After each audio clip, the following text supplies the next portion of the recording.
Hey, LinkedIn, and welcome back to Business Unusual, a live show where we are talking with you about how the coronavirus is impacting the ways that we all work. I'm Caroline Fairchild, coming to you from my home office here in New York City. With President Trump announcing that social distancing will last at least until the end of the month, executives across industries have had to make big decisions about what to do with their frontline workers. Retailers like Macy's, Kohl's, and Gap made the decision earlier this week to furlough hundreds of thousands of employees. Meanwhile, workers at Amazon, Whole Foods, and Instacart are striking amid a pandemic where they don't feel like they're getting proper pay or protections. On today's show, we're going to hear directly from workers across the country who have been furloughed. And the goal with this conversation is to create a community around this very uncertain time. So we want to have a conversation with you about this on today's show. What's happening on the ground in your community? Have you been impacted by the recent furlough announcements across industries? We want to share your story, and we really just want to have a conversation. So jump into the stream, let us know what's happening on the ground for you, and we'll have a conversation together about all of this on today's show. But before we bring on the panel, we have to talk about the jobless claim numbers that came out this morning. And to do that, I wanted to bring on LinkedIn's principal economist, Guy Berger, who's going to talk to us about what this 6.6 million number of jobless claims that we saw announced earlier today. The number is twice what we saw last week, and it is 10 times the numbers of jobless claims that we've seen pre-COVID-19. Guy's going to join us on the show right now. Guy, great to see you. How are you? Guy is muted, but hopefully we'll get him unmuted here. Good to see you, Caroline. I'm sorry. No worries. So you hear these big numbers in the news, 6.6 million, but obviously there are real people behind these numbers, some of whom are joining us later on the show today. Tell us a little bit about what this distressing number really means for the labor market. Well, it's really heartbreaking. We have not seen job loss on this scale happen so quickly in recorded history. I think it's certainly not since the 60s, and it's the pain's happening more quickly and intensely than it happened in the Great Depression. Lots of people are losing their jobs. The silver lining, and it's a thin one, is the unemployment insurance system provides somewhat of a cushion for those people who lose their jobs, but not everybody can actually apply. So maybe these numbers even understate the number of people who have lost their jobs over the past 2 weeks. And when we think about workers, particularly in the service industry, and I've seen stats that 75% of our economy is based in services that are now being grounded to a halt. What is the service industry particularly facing right now? Well, a lot of people that work in the kinds of establishments that really are very restricted by the current public health measures. And that includes restaurants, includes bars, non-essential retail, a lot of childcare. That can't operate right now. Those people are the ones that are struggling the most. I think that you do have some service workers that are essential, and those are people that deliver food, deliver other things, operate essential retail and healthcare, and those people face a separate set of issues. But I think for a lot of people, essentially, the things they work, the jobs they were doing just cannot operate right now, and that is. I mean, I can only imagine how hard that would be if I had one of those jobs, like, worrying how am I going to, make ends meet, put food on the table, pay my rent. It's a really hard time for a lot of people. And in terms of the stimulus package that was announced by President Trump, are we seeing those benefits kick in right now in terms of it being such a hard time? What are the bright spots? Well, I think one of the challenges is it's going to take a little while for that to kick in. I mean, the checks are going to get in people's checking accounts or arrive in the mail, or however people are going to receive them. It's going to vary from person to person, but it's not immediate. And so people are facing challenges. I think the fact this exists is a lot better than if it didn't. I think that otherwise we'd be worrying a lot more of people losing their homes, not being able to pay for food. And so I think we have that cushion, but I don't think it entirely eliminates the problems that we face. That said, I think the important thing to remember is you cannot have a healthy economy without a healthy workforce. And so having these public health measures in place so we can flatten the curve, get a handle on this pandemic, is how we're going to, in a few months, be able to put a lot of these people back to work. A lot of them, by the way, in the same jobs they had before, because I think a lot of employers seem to indicate they're ready to hire people once they can operate again. Yeah, great. Well, Guy, thank you so much for bringing in that perspective. If you're not following Guy on LinkedIn, he's been helping me navigate exactly what is going on. So be sure and follow him on LinkedIn. And Guy, we'll see further updates from you in the future. Thanks, Caroline. All right, that was Guy Berger, LinkedIn's principal economist, talking to us about the 6.6 million jobless claims that were announced this morning. I see a bunch of you joining the stream right now. Hellos from William, Carol, Timmy, and Beth. Thank you so much for joining us. If you are just joining, this is Business Unusual, a live show where we're talking with you about how the coronavirus is impacting the ways that we work. Right now, you see on screen a big spike in jobless claims that was announced this morning. We just unpacked a little about what that means for the labor market in these uncertain times. I think for me, the main point that Guy made is that we should see these jobs come back, hopefully in the same industries, which is different than, say, the recession in 2008. So that's really a theme that I've been running. We wanted to talk to some of the workers who have lost their jobs amid the pandemic, and that's exactly what we're going to do right now. I want to bring in Sherry, Emily, and Britton. These are all workers from across the country who have recently been furloughed. We have Sherry, who was working at Macy's, Emily, who is a store manager at a mall at a CBD shop, and Britton, who is a barista. Thank you so much all for joining me on today's show. Thank you for having us. All right, so Britton, I want to start with you. That we've heard a lot from the big companies who have had to make decisions about furloughing, but the small business owners are being impacted as well. Talk to us a little bit about what happened in your coffee shop. Yeah, so I live in Denton, Texas, and work at a shop called Cryptozoology. We're a really small team of baristas and coffee professionals. It's owned by a married couple. Their names are Ben and Haley Lytle. And we largely tried to stay open for as long as we could until our county put in a shelter in place. And then we kind of switched and tried to survive on this like to-go system that you see a lot of restaurants and coffee shops doing, which a lot of them still are doing that. And so we cut our staff. They cut our staff by about 3 people, furloughed all of us. We all got furloughed at the same time because our hours were dramatically cut, even with the to-go measures. And then once we were furloughed, after about a week of that, our owners made the decision to go ahead and close the shop entirely because they felt for them it was a moral decision of trying to keep us healthy and trying to keep their guests healthy. So that's been pretty difficult because everyone's tried to, had to change around their budget a lot and also just kind of figure out how to survive. So since I was furloughed, I know that for our owners, they want to reopen and they will reopen when they can. So I feel good knowing that when, this gets to a place of more normalcy where we can go back to work, that we'll be able to kind of pick up where we left off. I also feel really lucky that where I live in Denton, it's like a smaller city. And so it's very much fueled by small business. And so like most of the country is. But I feel that once we reopen, hopefully all of those people will be going back, especially to local and small businesses, to support them like in droves so that they can kind of make it through this time where you're either suffering from a dramatic loss in sales because you're all to go and there aren't many people going out, or you've had to close entirely, which is what we have done.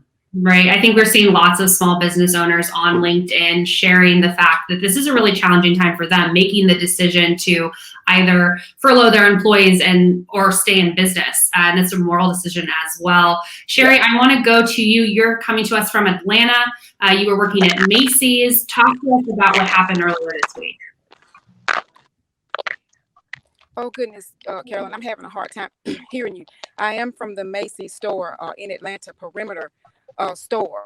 I can't hear you so very well, so I'll just kind of jump in. I was laid off March the 17th is when we were laid off, and then 2 weeks after that, beginning April the 1st, we were furloughed. And then so how I'm kind of making it through this pandemic is I ended up having to refinance my car, refinance my student loan, had to put it off a little bit, and to protect my credit by making arrangements with my creditors. I've had to file unemployment. I ended up, I'm going to have to make it through is by pulling from my savings account, and I know a lot of people don't have a savings, and I'm really blessed to have one, so I can kind of pull from that and survived from that for a little while. And then we got a note from Jeff Jeanette, the chairman and CEO of Macy's, stating that there would be no matches on 401ks. Of course, I don't want to pull that out right now anyway. And then I just want to say that to everybody, if they could be creative to earn extra money and to keep your sanity, I sell on retail apps such as Poshmark, Etsy, eBay, Mercari. You can do Facebook Marketplace. I'm an author, and I also sell my books on the side to earn extra cash and stay active. Exercise, I do yoga, meditate, play games with your family members. I go walking to keep my exercise going because I'm an active person. And even laugh through it because laughter helps a whole lot. And be positive. And that's all I have to add. Thank you. Sherry, thank you for adding that perspective, and we'll definitely be coming back to you during this conversation. I see a lot of you in the stream sharing how you've lost your jobs.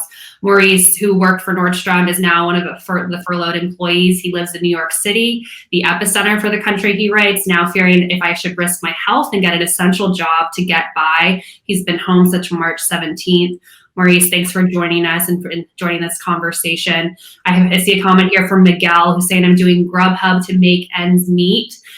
These are challenging times. We're all having this conversation together, Miguel, so thank you for talking with us on this stream.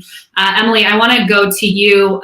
A lot of these furlough announcements are happening suddenly. When you got furloughed, what was kind of the first thing that went through your mind? Fear. I think, to be honest, a lot of us are probably feeling fear as an immediate reaction. And then you kind of have to settle yourself and just kind of balance yourself and right your mind, body, soul at that point. Because as afraid as I am, like everyone else on this panel right now, everyone else who is catching the stream and watching, we are all in the same situation. We're all not too sure about what's going to happen next. I was a part of a CBD. It was a corporation, but they had started a small CBD business. And so we were a startup going through all this. And so I unfortunately kind of, not only did COVID and the virus really take a toll on my job, but we were in the middle of a little bit of trying to figure out how we're going to make ends meet to begin with. And then what really came down is Corona happened. And my company closed entirely. I, along with 1,000 other employees, lost their jobs on March 19th, and it was from a mass email that was really just, thank you for all that you've done, and we've tried, and we couldn't continue for you. And so I am in a position now where I struggled actually to get my last pay because it was a startup. They didn't give us our last pay right away. And so I went into this losing a job and not only kind of didn't know if I was going to have this last paycheck to hold on to. And so I think fear is the biggest thing. And then now that it's been a couple days, a couple weeks since this has really kind of started to happen, I have done, like it was like how Sherry said, go on walks. I've watched a lot of stand-up comedy to make me laugh. I've tried to do a lot of things that just kind of center myself and talk to my family over FaceTime or go on walks with the dogs. I've done a lot of things to just kind of reevaluate because I'm somebody who, when the world rights itself again, I'm going to have to completely look for a new job. It's not a matter of going back to the business that I just had and loved my job and had been at since, the store opened in August. It's a matter of I have to figure out what I'm going to do with retail and if retail is the next step for me and if it's the right step for me. And so I'm scared, but I am hanging in, and things like this help me feel a little bit more at ease that we're in this together and we're going to figure this out. We're definitely in this together. We're a community. We're all scared dealing with this right now. I really appreciate you sharing that perspective of things that you're doing right now to kind of talk about or prepare for what the world's going to look like coming out of this. Brittany, you have been doing some stuff with your community right now to kind of get through this time. How has your community been supporting you? I also want to pull up to remind everyone that we are all in this together. There is a community out there. I want to pull up a picture of Britton at work with some of his coworkers that we have as well. But Britton, talk to us a little bit about your community right now and how that's helping you get through this time. Yeah, I think that I am on the lucky end of even though I have lost my job and had to really reroute like my finances, like defer my student loan, defer my car payment, defer my rent for as long as I can, that I am lucky to have a community of people and also the owners of business that I work for at Crypto. are really trying to help us in any way that they can.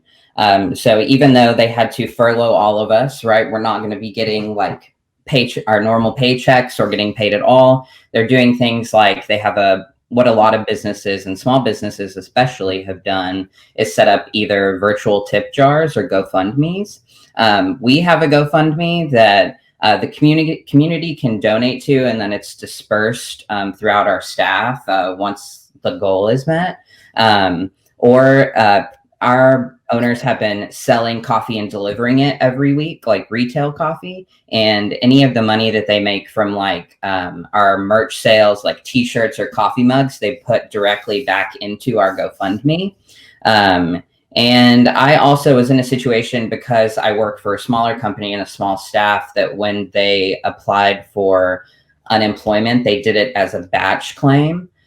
So that took a little bit of the stress off, like not having to individually file, and they got all that information for us and applied for a disaster and relief grant in order to, claim our unemployment.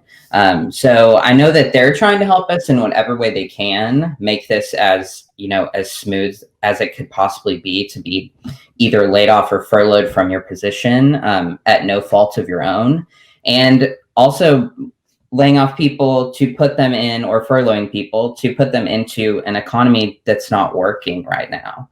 Mm-hmm. And so people are forced to either, like I signed up to do Uber Eats or work at a grocery store or places that are hiring a ton of workers.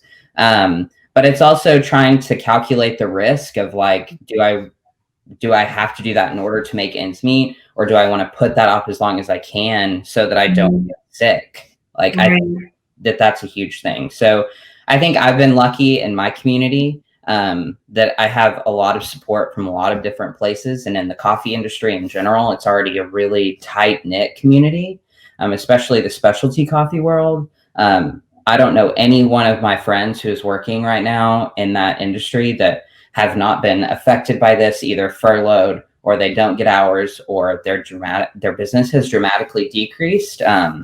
So there's a lot of things on like Instagram, projects. Speaking of Instagram, Brittany, I know that you started your own account. Can you talk to us briefly about that? Yeah, sure. So what I saw out of this is, for me, you see it kind of in the media where it's like, service industry workers are laid off or retail workers are laid off. And for me, what was frustrating was I wasn't seeing like actual names and faces and stories of the people that this was happening to. So I wanted to start an Instagram for just the specialty coffee industry, because that's what I know and I've been working in for a long time, that really kind of centers the voices of people that have been affected by this, whether they were furloughed or laid off or barely working, whatever that may be.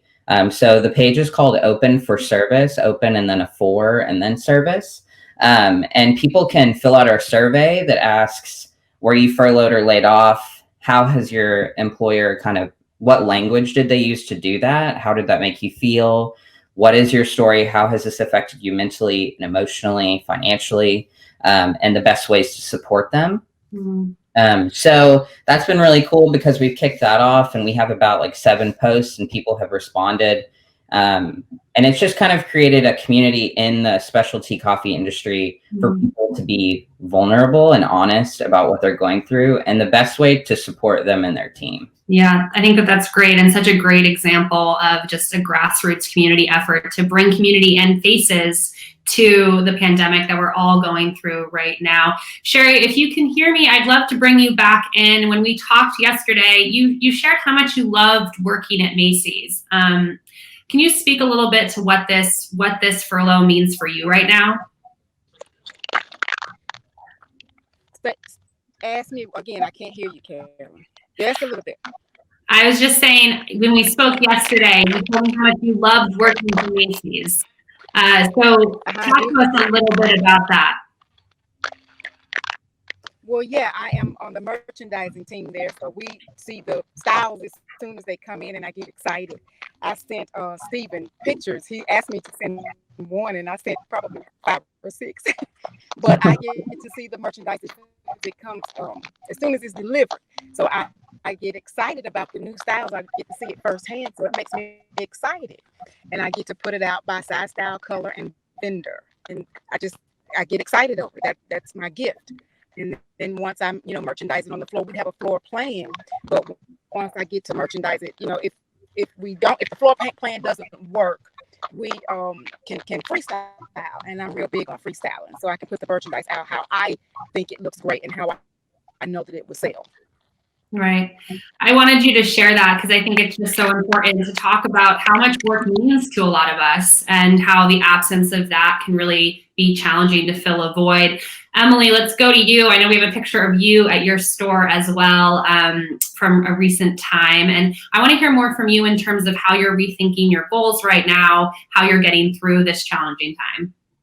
I'm one of those people who I kind of struggled in life with school, and I started retail when I was 18. And so retail has always been something that I worked my way up the ladder. I started as a sales associate, and over time I became a store manager, and I've bounced to about 4 different companies. 7 Cents as a whole was they're part of Green Growth Brands, a cannabis corporation out of Ohio, and this was one of the jobs that I was able to help people every single day. I was able to tell my story and share other people's stories, a lot like what we're doing right now. And it was a way to just connect with people, to really identify what people could get from me, what I could get from other people. I love people. I love talking to people. I was right in the middle of the mall, so I got to talk to a lot of people. And so it kind of brought back that love for retail for people. But now I'm thinking, well, what is my next step? And kind of while I'm reevaluating, I'm trying to eat healthier. I'm trying to exercise more. I'm trying to read more books. I have a stack of books that I have to read. And I'm trying to reevaluate, is this the time that I might go back to school? And I think a lot of people might feel similar to me. I think one of the most beautiful things is the way that, like how Britton was saying, communities are coming together to support people and help them on their path to try to figure out what is next for you. And as much as I wish I was going back to sell CBD to West Farms and to just impact people in the Hartford area, I wish that I was. It's not an option for me. And so there's a part of, I've kind of networked, made my connections about going back into retail as a management position, or even a sales associate at this point. I would take anything. But there's another part of me that I have my associate's degree, but I have pretty consistently been trying to figure out my bachelor's degree and finish that.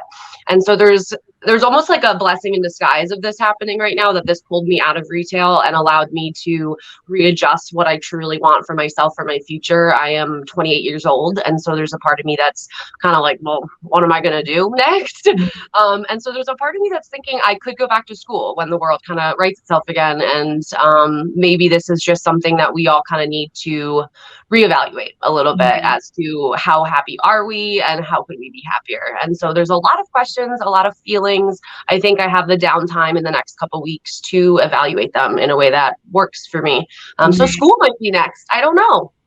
Well, Emily, I really do appreciate that positivity. And I know I'm seeing in the stream, so many people are appreciating it as well. I'm seeing a comment here from Paloma saying, I'm helping businesses move operations and meetings online. Online virtual is more important than ever. Seeing comments from Chandel and Bridget, small business owners who are changing the ways that they're doing their practices right now. So the community is definitely resonating with everything that you're saying. Britton, in terms of tips for staying strong, do you have anything to add from your perspective? Yeah, absolutely. I mean, community is the most important thing right now, and family, I think, for a lot of people. For me, it's really kind of leaning on my closest friends. Something that my partner and I have done is we've created like a pod of people that we have rules about, like when we can go out and like who does grocery shopping every week. We also kind of like rotate like childcare, because one of our friends has a kid that's 2.5 years old. And so we've kind of created like this group of people that we're kind of all helping each other get through this. And we do things like have dinners a few nights a week. And we have like really strict rules to where like who else we can interact with and when we can go out, so that we don't expose other people to this, or we're not exposed to it.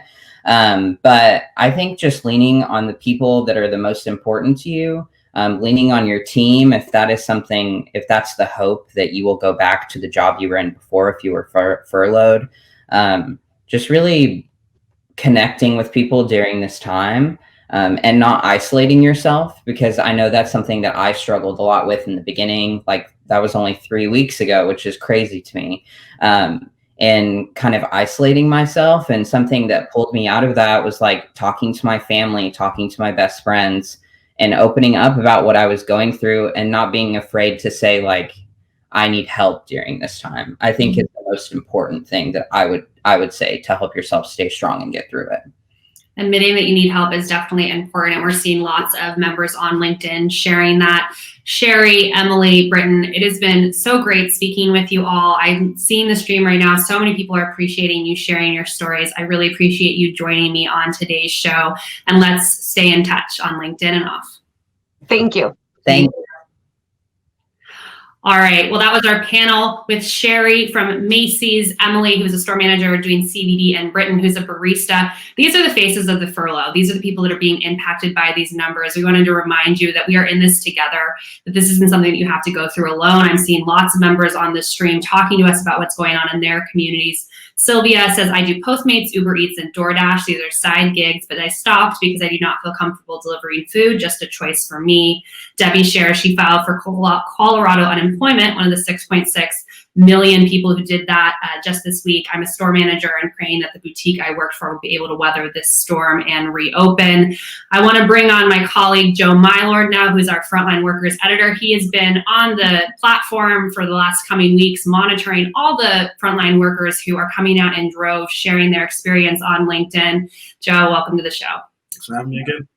All right, so we just heard from several workers sharing their experiences, sharing how they're creating community on and off LinkedIn right now. But I want to talk to you about, there's so much uncertainty right now. Is the employment picture getting any clearer?